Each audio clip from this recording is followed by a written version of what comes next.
Firstly, I'll introduce myself and sort of hopefully partially qualify why I can talk to you about security, and in particular in the Black Sea region. My name's Steve, not Sir, not Mr, not anything else, Steve. I served for over 30 years in the British military, saw a few conflicts from the Falklands to Northern Ireland to Iraq twice to Afghanistan. I've been on peacekeeping duties with the UN in Georgia. I was in Georgia as the senior military advisor to the OSCE in 2008 when the war broke out. After that, I decided to go from arguably war-making to peacemaking. And I started working for various international non-governmental organizations, including Nonviolent Peace Force, Conciliation Resources, and now CMI, the Marty Ahtisaari Foundation. Security in the Black Sea region. There are lots of arguments as to whether, A, since the breakup of the Soviet Union, there has been any form of real security in the Black Sea region. Why? Various countries have had important roles in this, including arguably the denuclearization of Ukraine. So-called guarantees. Well, okay, I'll argue on the word guarantees, because if one looks at the documents in question, and those are the document that was signed or supposedly signed in Moscow in early January '94 on denuclearization, they were referred to as assurances. In the December, in the margins of the OSCE Ministerial, the subsequent document, again, signed by Ukraine, Russian Federation, and United Kingdom, again referred to assurances of non-use of force. So arguably there's been a question mark over that. 2008, the situation in Georgia, provocation, pre-planning, who knows? We will never know, not until we get into the mind of one person. 2014, annexation of Crimea, invasion of Donbass, annexation, occupation, call it what you want. Those security assurances went out of the window. No guarantees, no assurances.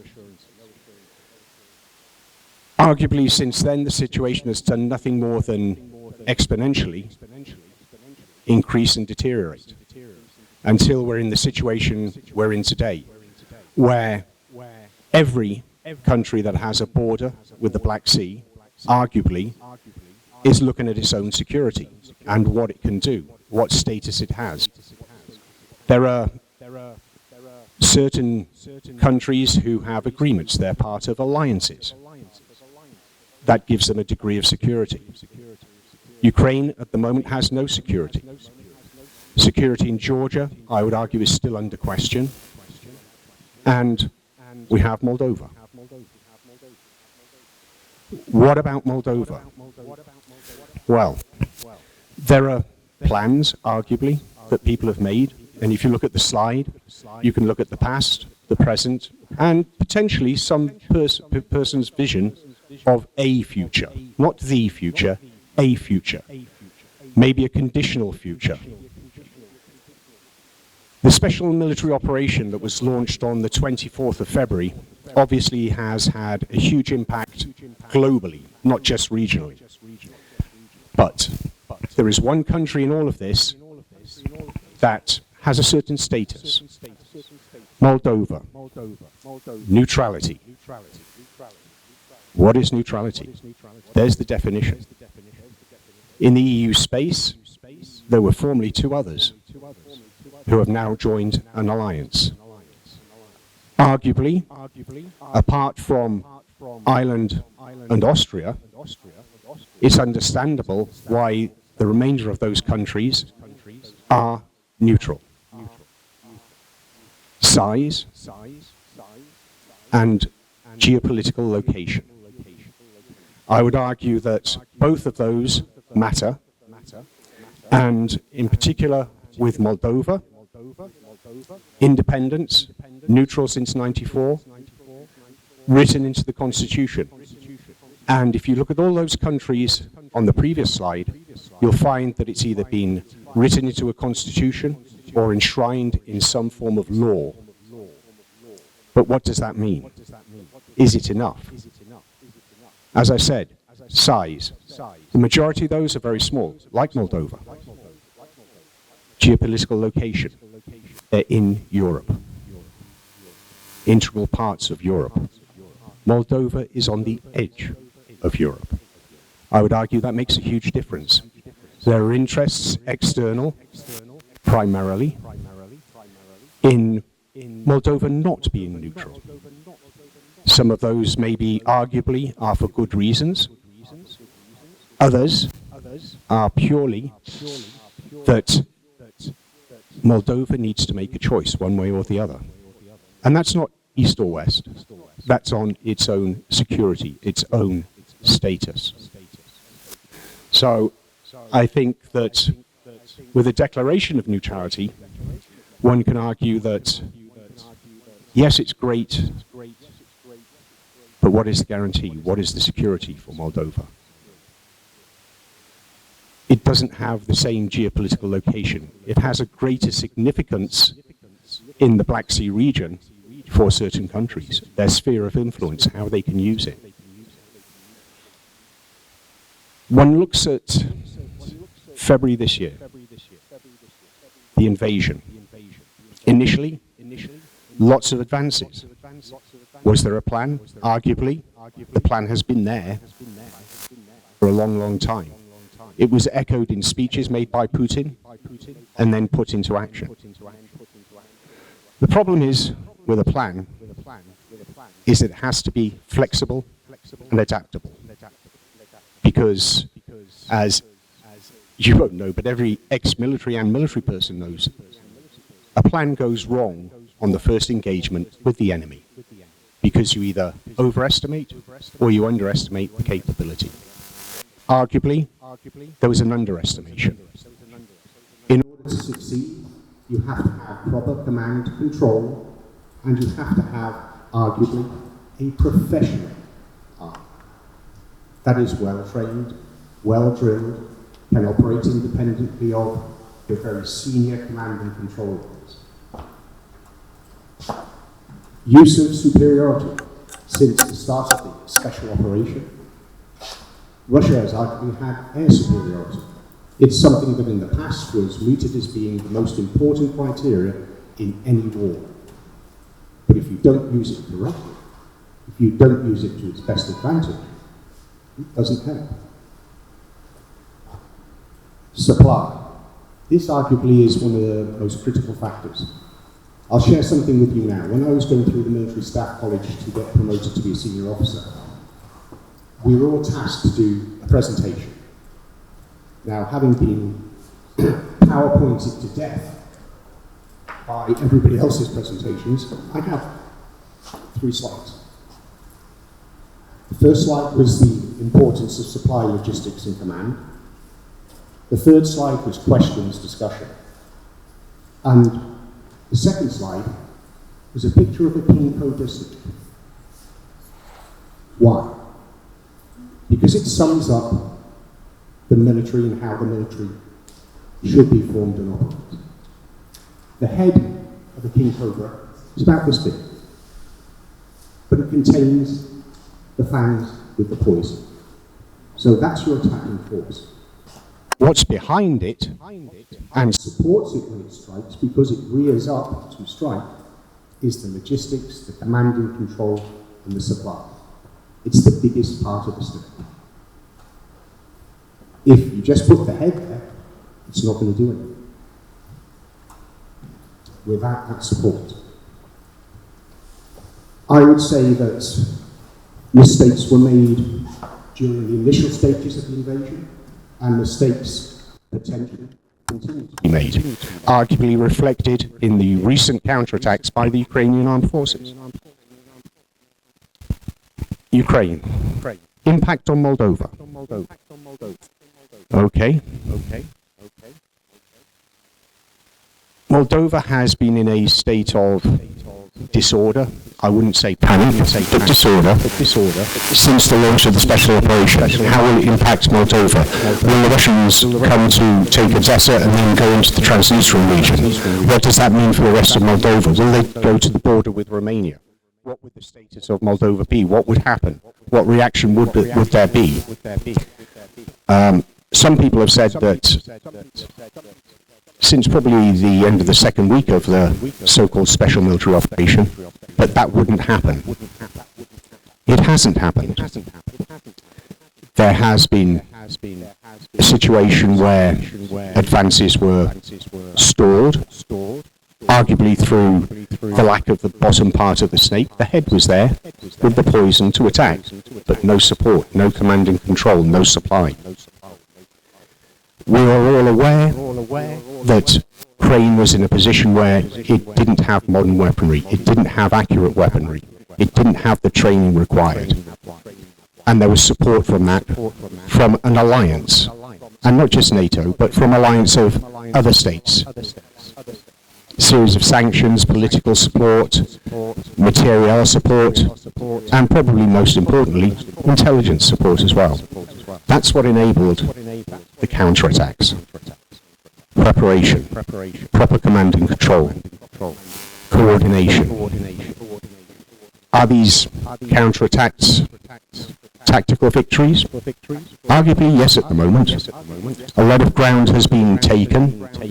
A lot of equipment has been possessed, arguably, and can be reused. And there is a continual supply of more accurate, more modern weapons to Ukraine. Are they strategic? Well, if they're strategic, it would be great, because, especially in the northeast, they've pushed the Russians back to the border. But it took 3 days for Mr. Reznikov to say, yes, well, we pushed them back and we've taken it, but we then have to try and keep it.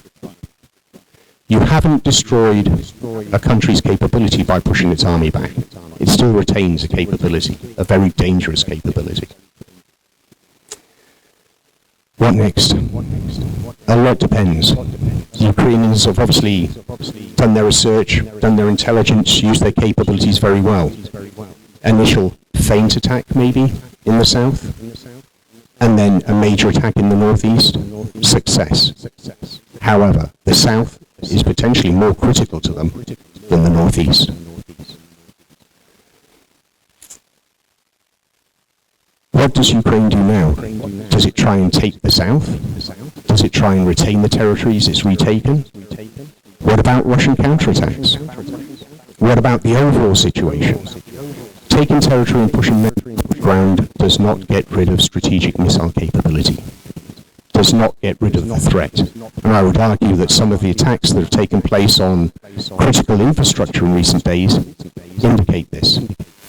Those are things that maybe should have been targeted at the start to undermine the morale of the Ukrainian people and support things into disarray and to deploy Ukrainian troops away from the front line.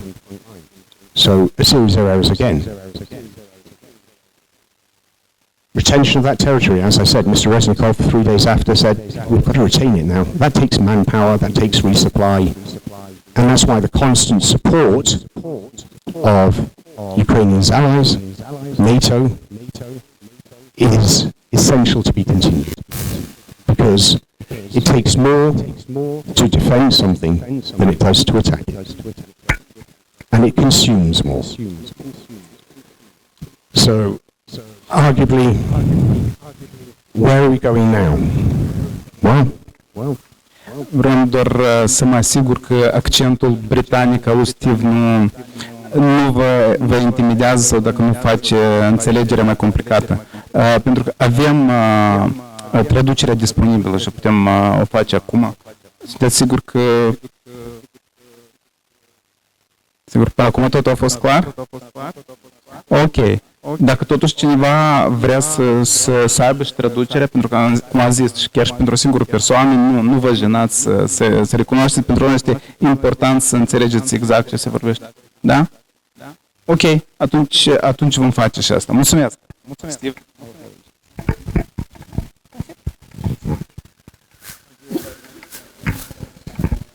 Yeah, my British accent.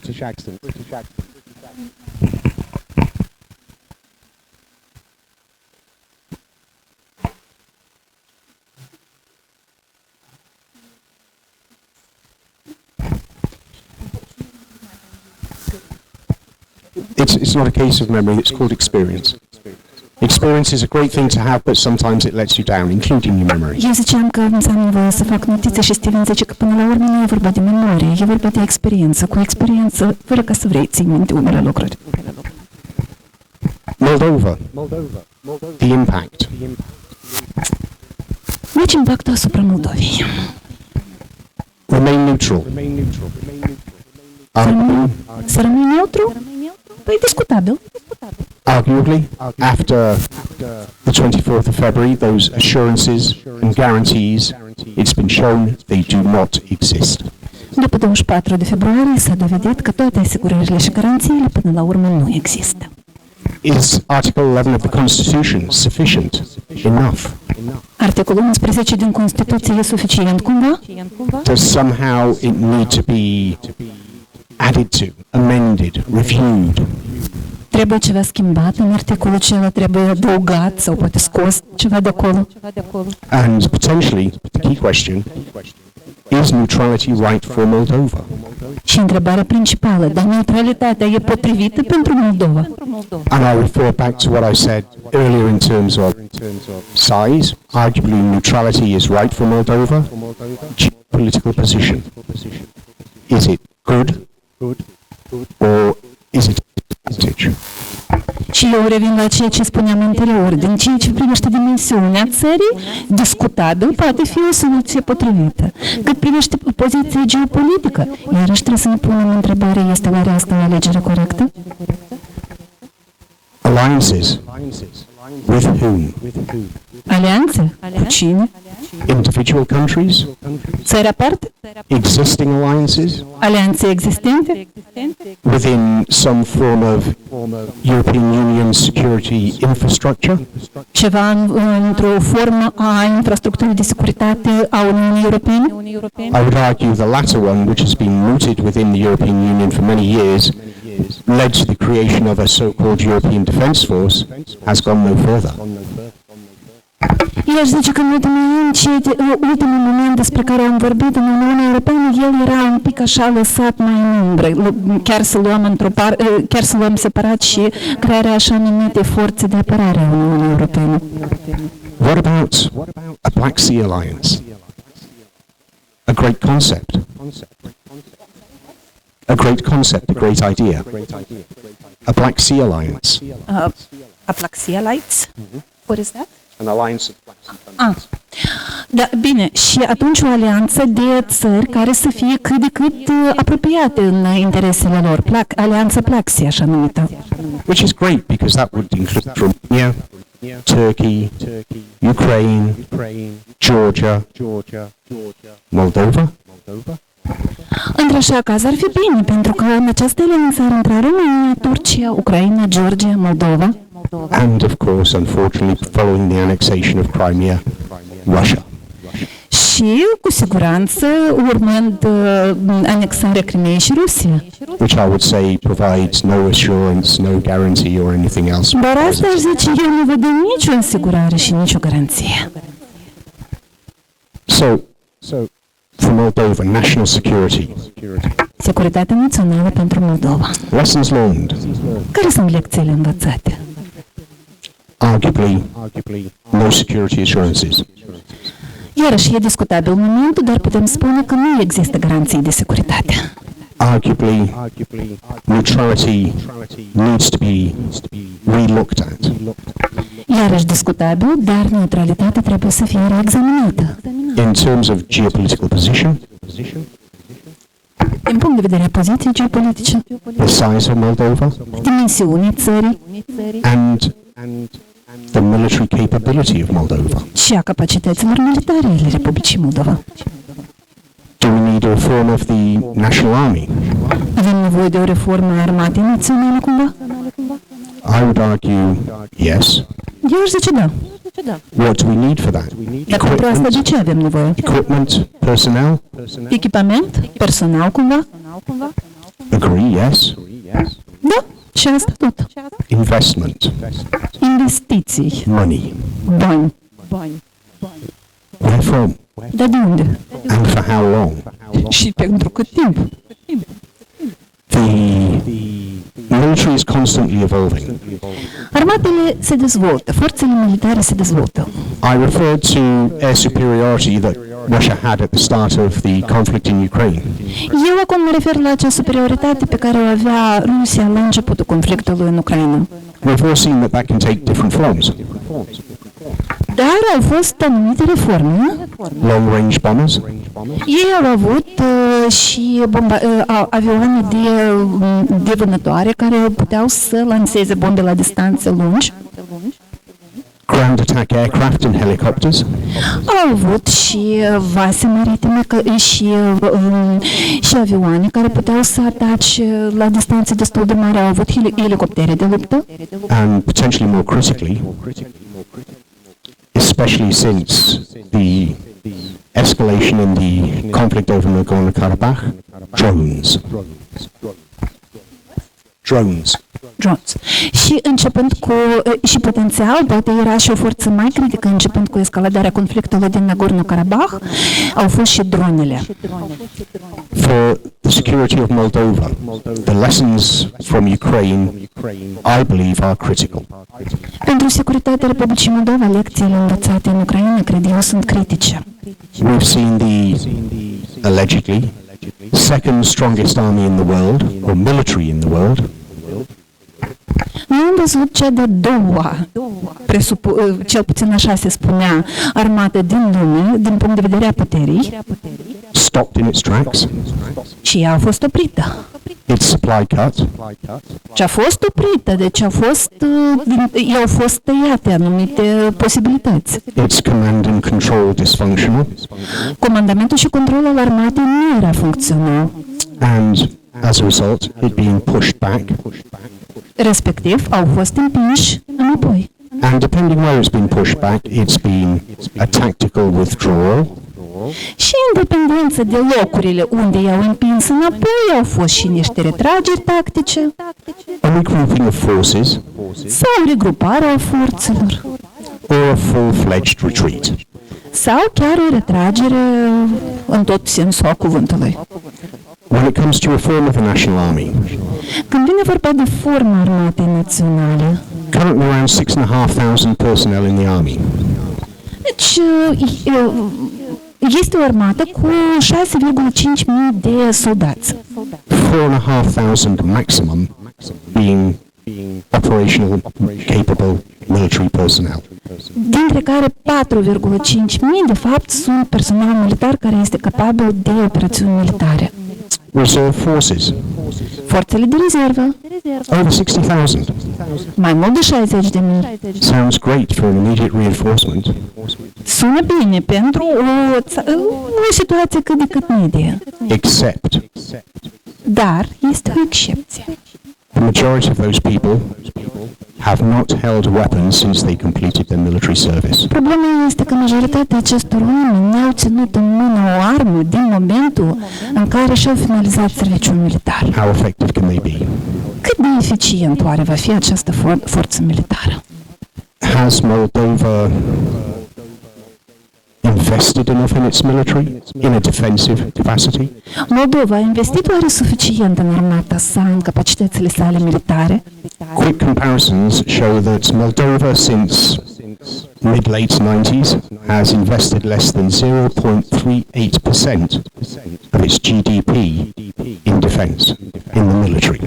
Deci, dacă ne uităm în cifre, atunci vedem că începând cu anul 1994, Moldova a investit mai puțin de 0,38% din PIB în apărare. The vast majority of that goes on salaries, Mare majoritatea acestei cifre rămâne pentru salarii, pentru mentenanța tehnicii and paying for heating, lighting, water supplies to bases, etc. și pentru achitarea serviciilor comunale pentru bazele militare, apă, electricitate, Plus a small percentage towards the maintenance of the Moldovan peacekeeping troops. și un procent mic se duce și pentru menținerea trupelor de pacificatori. Peacekeeping troops. I've got PFP under NATO up there. Is it possibly useful? Pacificatorii sunt o forță, dar ei intră sub capitolul care este marcat acolo ca PFP, Parteneriat pentru Pace. Și noi ne punem iarăși întrebarea, este oare util acest instrument? It doesn't mean you're part of an alliance, Acest parteneriat nu înseamnă că faceți parte but it din gives you great alianță, connections to that alliance and to the capabilities of that alliance, and you can learn an awful lot through interoperability.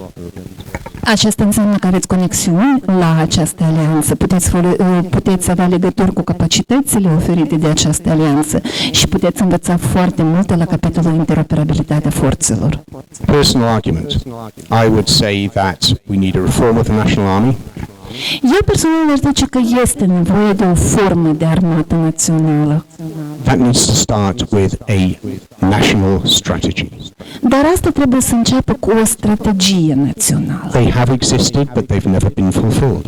Strategiile au existat, însă niciodată nu au fost realizate. I would say we need a national strategy that is overarching, Eu aș zice că e nevoie de o strategie națională generală care să acopere mai multe sectoare. and then arguably a series of operational targets to be attained within that period of time. Și apoi să existe și o serie de obiective de cooperare care să fie realizate pe parcursul perioadei definite pentru strategie.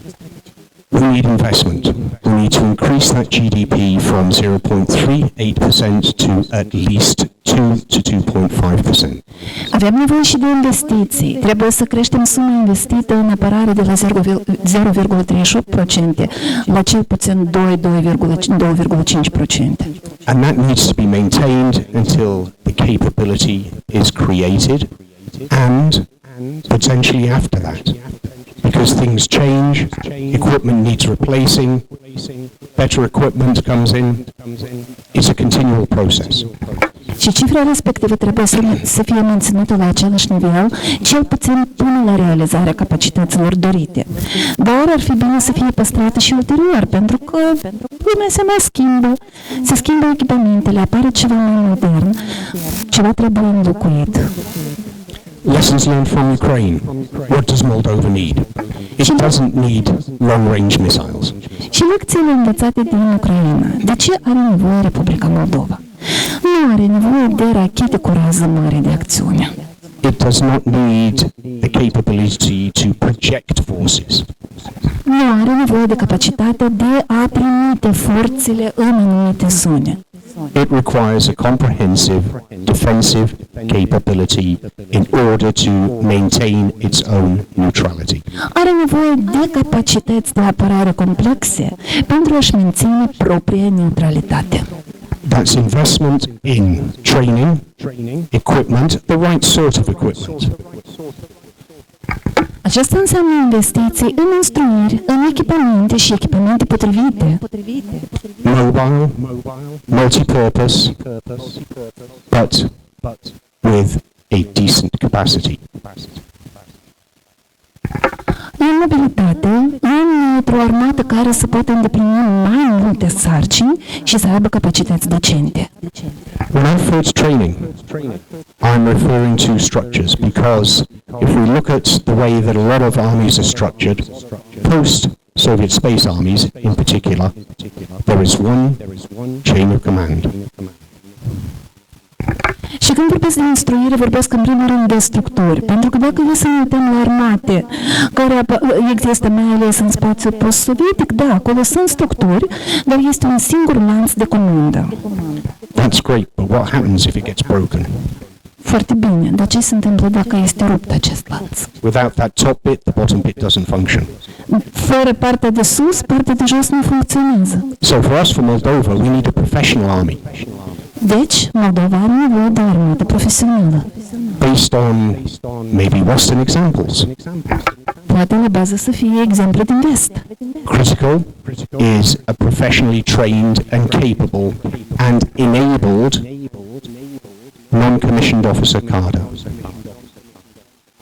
Este foarte important să aveți și un corp de sergenți care să fie foarte bine instruiți, capabili și să aibă capacitate să acționeze, să aibă și dreptul și posibilitate să facă acest lucru.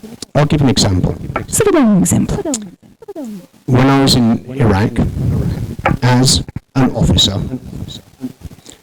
Atunci când am fost în Irak, fiind ofițer, I was incapacitated slightly. am fost un pic incapacitat, să zic așa. My senior NCOs took over and ran the operation we were doing. Corpul meu de sergenți, mai ales cei care aveau grade mai înalte, pur și simplu au preluat toate operațiunile și conduceau ei toată activitatea. I didn't stop to wait for another officer to come and find out from me what we were supposed to do and then try to take over. Ei nu așteptau să mai vină un ofițer, să preia conducerea și să le spună ce au de făcut. With regard to reserves, Cât privește serviciul, those 60,000, they should be attending training courses at least once a year for at least 2 weeks. ăștia 60.000 care sunt în rezervă acum, ăștia trebuie să se ducă la instruiri cel puțin o dată pe an și pentru cel puțin 2 săptămâni. The equipment changes, and they need to be aware of what is being used and how to use it properly. Echipamentele se mai schimbă în armată și ei trebuie să știe ce se folosește actualmente și cum se folosește corect. The size of the National Army should arguably be almost doubled. Și numărul de personal în armata națională, eu aș zice, trebuie să fie măcar dublat.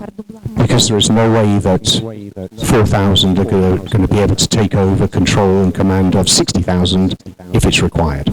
Pentru că nici acum 4.000 sau un pic mai mult de 4.000 de soldați și ofițeri, deci nici că acum nu vor putea să preia controlul asupra acestor 60.000 în cazul în care va fi nevoie să facă acest lucru. When I say more offensive capability, I mean it. I mean defensive only. But efficient so that it is a deterrent. Și atunci când vorbesc despre capacități, eu vorbesc despre capacități de apărare, dar capacități eficiente, astfel încât armata să poată reține ceva în caz de necesitate. The size of Moldova is important, the geopolitical position is as well.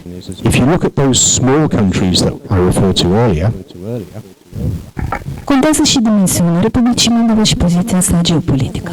Dacă este să revenim la cele țări mai mici, despre care am vorbit anterior, they're all centrally located in Europe and have lots of people around them who aggressors have to go through first.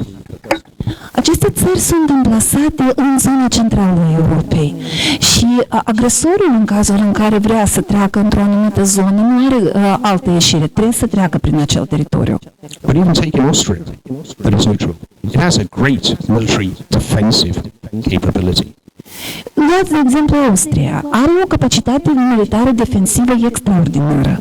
And it's in the center, not on the edge like Moldova. Și este în centru, nu este la margine ca Moldova. So there are examples, there are lessons learned that Moldova can take. Deci sunt exemple și sunt lecții învățate de care poate face uz Republica Moldova. And whilst there are no guarantees, and whilst security assurances internationally brokered may not mean what they used to, Și odată ce nu mai sunt garanții, acele asigurări la nivel internațional, cu referire la securitate deja poate să nu mai însemne același lucru. the maintenance of Moldova's role in the Partnership for Peace, better inclusion in peacekeeping operations, provides interoperability, and, whilst not an assurance, an indication of the potential support that Moldova could get. Și faptul că Republica Moldova se implică inclusiv în operațiuni de pacificare este un indiciu bun al interoperabilității și poate nu este o asigurare, dar cel puțin un indiciu a ceea ce poate face Republica Moldova în caz. I would argue those are potentially the best options that Moldova has to maintain its neutrality. Și asta ar fi cele mai bune opțiuni pe care le are Republica Moldova pentru menținerea neutralității sale. Personally, I'm a great respecter of neutrality because it takes more to be neutral than to take sides.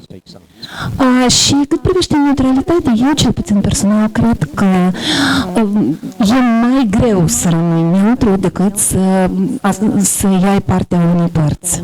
And I believe that Moldova's neutrality helps make this country what it is and garners a lot of the support that it has. Și eu cred că neutralitatea Republicii Moldova o face să fie așa cum este și în același timp ajută să obțină anumit suport. Looking around, I can see you're all bored listening to this fat old ex-military guy talking. Mă uit la fețele noastre și mi se pare că v-a plictisit acest fost militar cu prelegerea lui. So let's go to what I've entitled discussion. Haideți să trecem la discuție. I'm open to questions, perspectives, views from yourself. Vă rog să adresați întrebări, să faceți comentarii dacă doriți. At the end of the day, you're the future of Moldova. Până la urmă, voi sunteți viitorul Republicii Moldova. You're the people that can have an influence on what Moldova decides. Voi sunteți cei care influențați deciziile Republicii Moldova. So if you don't have any questions, then I'm sorry, but I'm going to ask you some. Dacă nu aveți voi întrebări, îmi pare rău, am eu întrebări pentru voi. Go on, who's going to break the ice? Eu însă am o întrebare.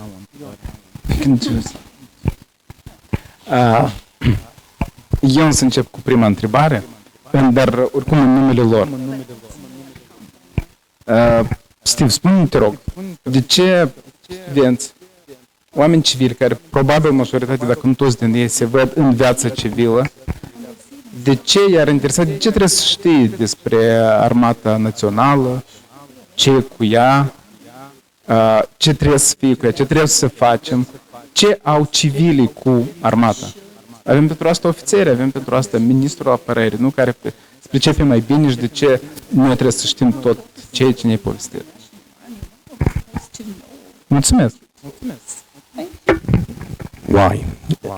They're very good questions. Thank you, Alexander. Bună întrebare, Alexandru, mulțumesc!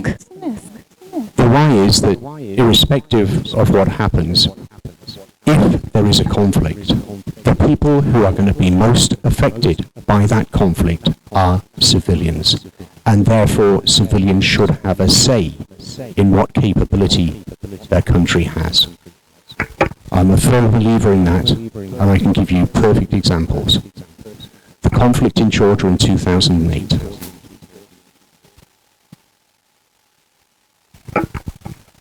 Deci, pot să vă răspund foarte simplu la această întrebare. Indiferent de situație, dacă se întâmplă un conflict, cine va suferi cel mai mult în cazul acestui conflict?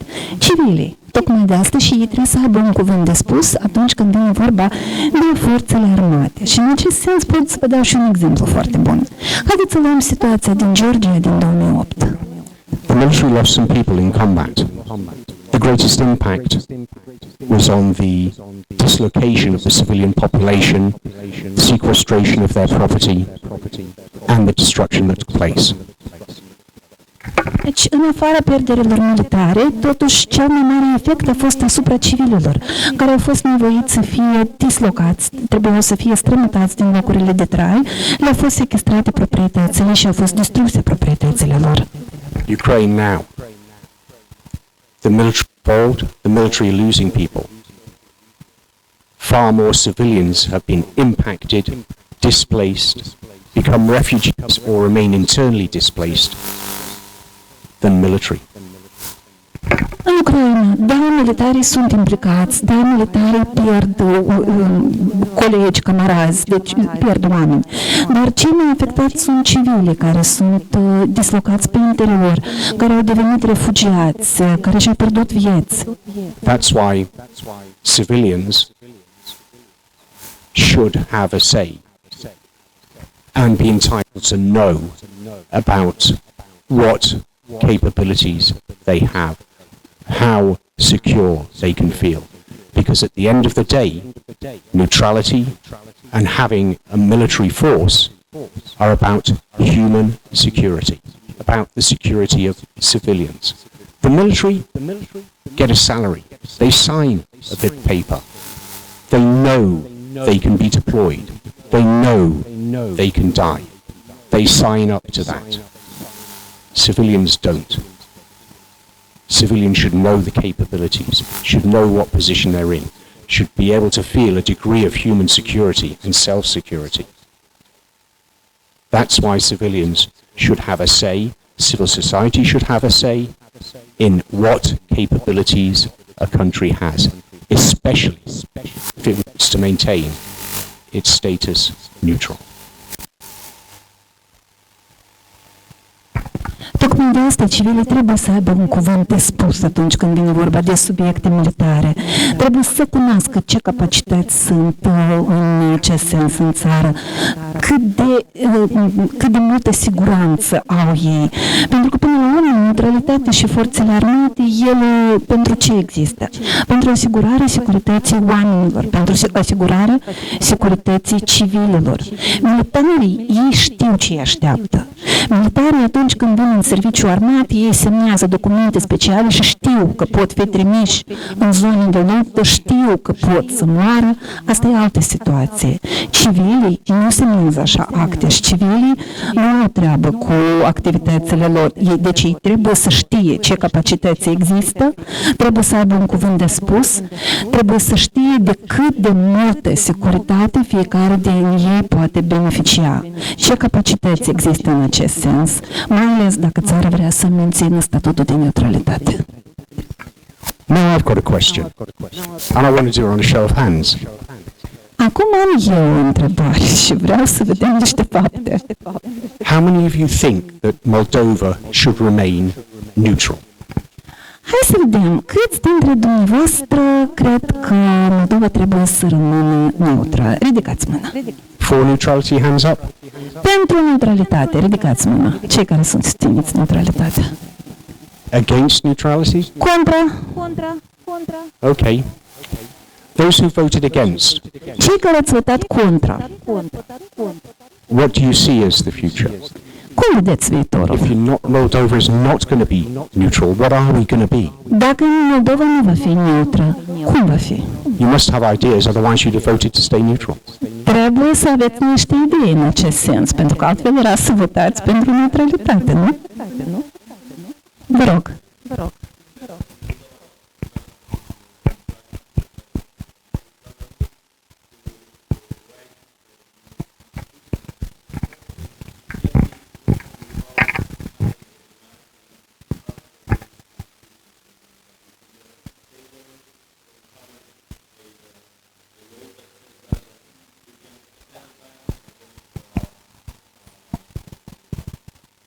Change the law.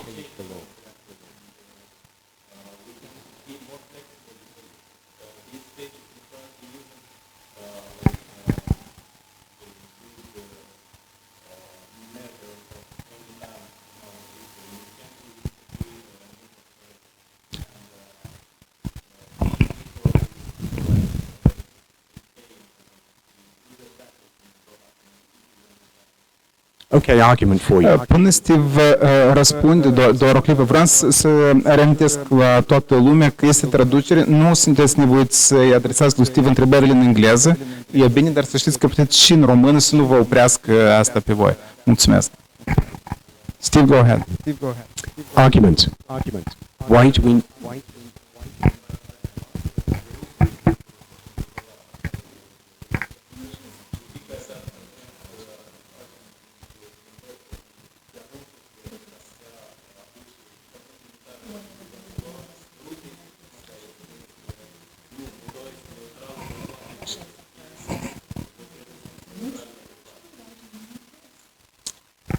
Okay, I agree with.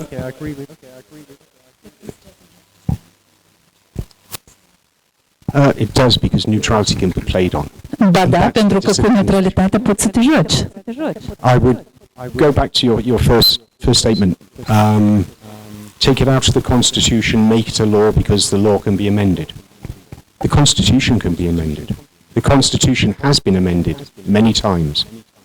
A statute in the Constitution can be amended to reflect, as, and I hate to say this, but I'm going to quote him anyhow, as Sergei Lavrov said after the conflict in Georgia in 2008, it can be amended to reflect the realities of the situation on the ground.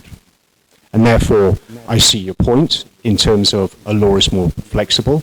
I see your point in terms of passing an amendment to a law in Parliament is probably more feasible than it is getting a full vote to change the constitution because it requires more. So, good point. In terms of Russia using Moldova's neutrality every time Moldova talks about upgrades to weapons, that's a double-edged sword.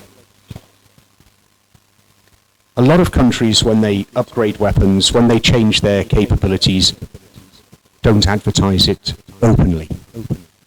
They just do it. But if it's done openly, it can be used against you, as in the case with Russia.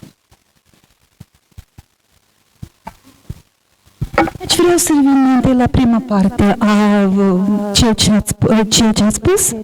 Da, într-adevăr, legea poate fi schimbată și Constituția poate fi schimbată. Există posibilități pentru asta și eu tare nu-mi place în momentul ăsta, dar am să-l citesc pe Serghei Lavrov, care după conflictul din Georgia a spus că Constituția poate fi modificată pentru a reflecta realitatea. Și e posibil acest lucru. Și într-adevăr, legea, da, eu văd ce ați spus, eu îmi dau seama că aveți poate dreptate atunci când spuneți că legea poate fi flexibilă și într-adevăr un amendament la lege e mai ușor de trecut prin Parlament decât de găsit acele voturi care sunt necesare pentru modificarea Constituției. Asta e. Cât privește folosirea neutralității Republicii Moldova de către Rusia, păi știți, unele țări atunci când își modifică sau își actualizează capacitățile militare, ei nu spun despre asta deschis, ei pur și simplu o fac. Atunci când faci lucrul ăsta deschis, există riscul că lucrul ăsta va fi folosit împotriva ta. And of course, just to add to that, the fact that that is externally generated creates concerns depending on who is going to provide that upgrade. Și mai este încă un moment, acele capacități noi vin din exterior, respectiv apar întrebări de asta, cum va afecta situația de mai departe? This side, there was somebody that raised their hands. Partea asta, cineva tot a ridicat mâna împotriva neutralității.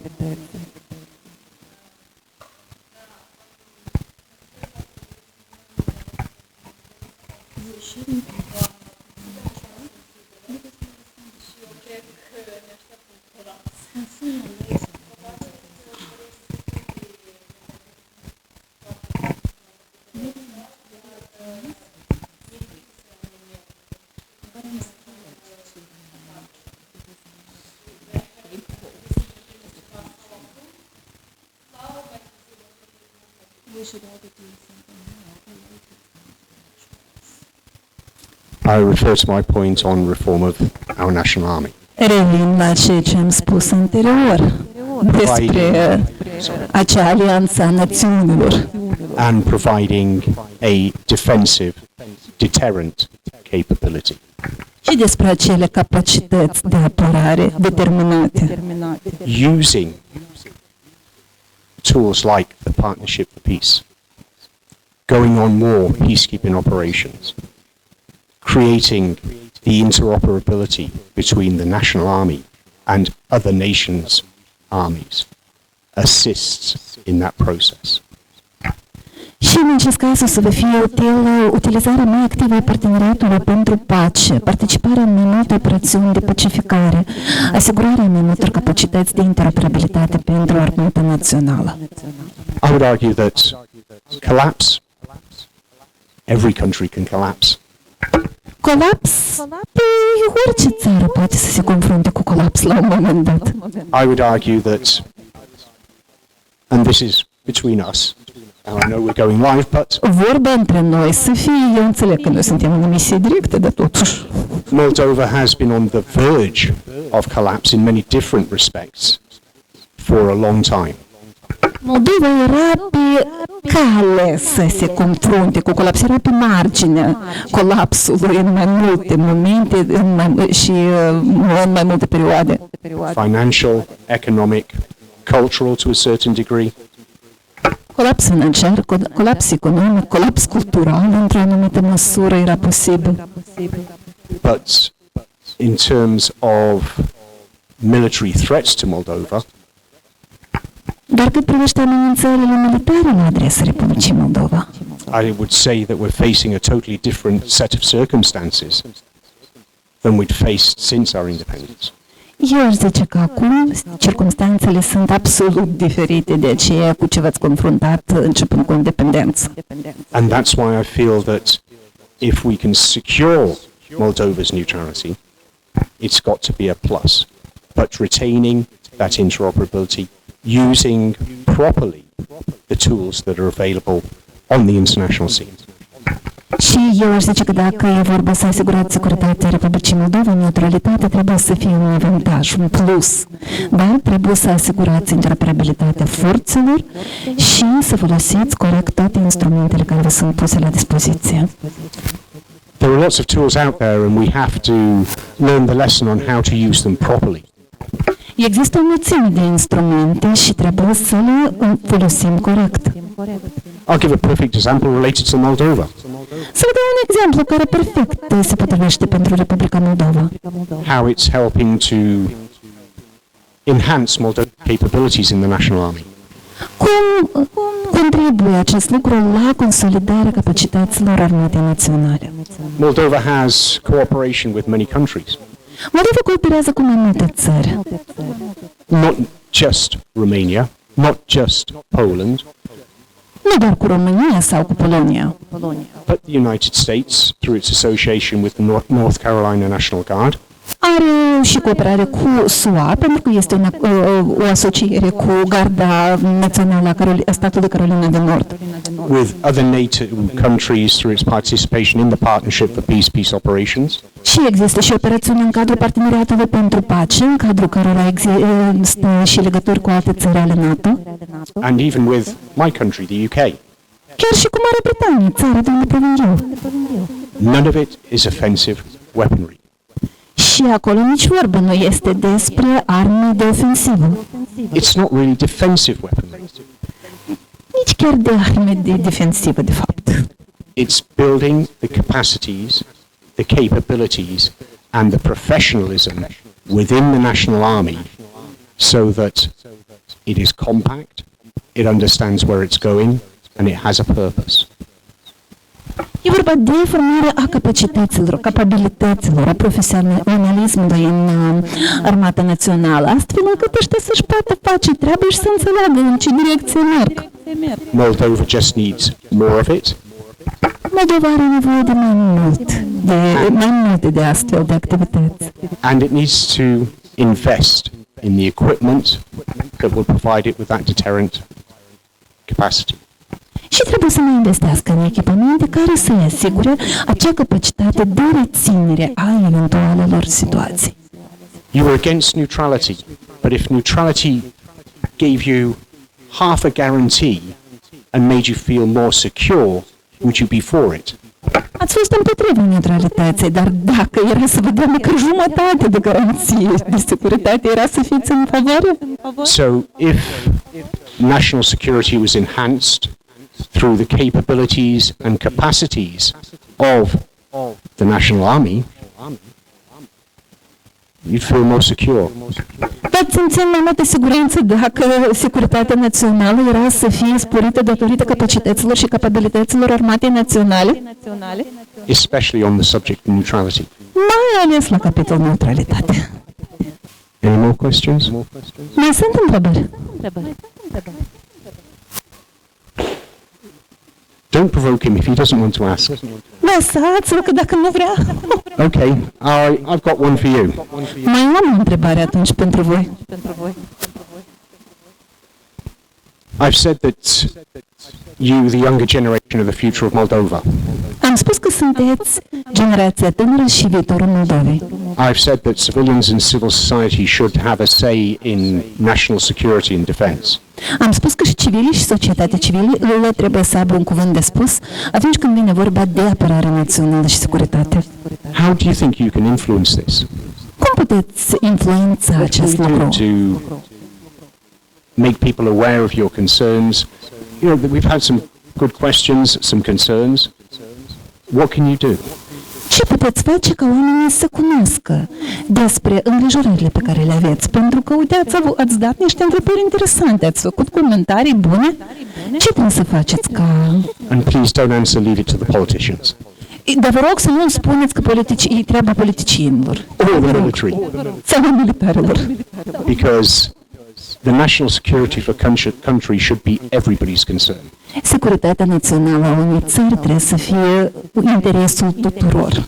And everybody should be aware of the facts related to its national security. Și toată lumea trebuie să cunoască fapte care sunt legate de securitatea națională. Obviously, you're not going to get them all. Păi, evident, nu o să rezolvați toate problemele There will always be state secrets and things that can't be related. și cu siguranță vor fi și secrete de stat, vor fi niște momente care sunt protejate, But you can affect what is visible. dar puteți face ceea ce vă stă în putere. Hopefully I've given you a little bit of food for thought. Eu sper că v-am pus pe gânduri, cel puțin. Thank you for your time and your questions. Vă mulțumesc pentru timpul acordat și pentru întrebările adresate.